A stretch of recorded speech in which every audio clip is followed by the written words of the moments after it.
What assurance can you offer here that we're doing all that we can to forestall this from happening? I wonder what role the government is playing, and in your estimation should be playing, to keep these breaches smaller and less frequent. Well, first of all, thanks for having me on the show today. It's much appreciated. I think that we have to continue the dialogue and ensure that as a government, whether it be the intelligence community, the FBI, Congress, are working as close as we can with those companies you mentioned to understand and make aware the possibilities of such actions if they're occurring, and what can possibly the dialogue result in some kind of change in how we conduct business, but most importantly, what are the aspects of the threat if they're there, and the government dialogue with private sector has to be robust so we both understand the issues at the same time. Has the government done enough and used its best of its resources to deal with the private sector?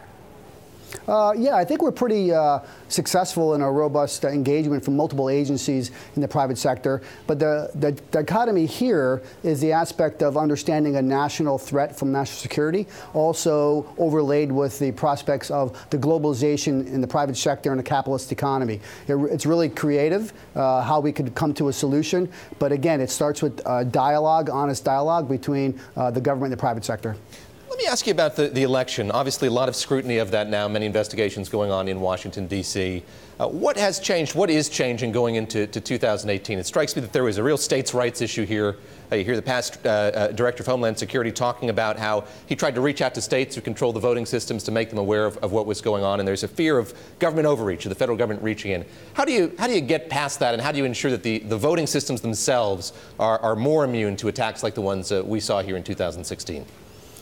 Well, they have a couple of different issues there. Number one, I think DHS has done a really good job of interacting with the states and understanding the vulnerabilities or lack of vulnerabilities of our voting machines. But also the intelligence community and the government has to be interactive with what the threat is and what it can be. What did we learn from last election, and how can we posture that for elections in the future with respect to understanding the technologies that we have in the global market, and how that greatness we have in America from a media perspective can also and sometimes be a vulnerability.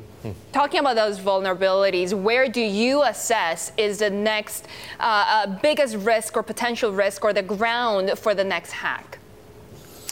Well, I think when we look from a nation-state perspective and moving away from the election issue now, our biggest concern is in a critical infrastructure of the U.S.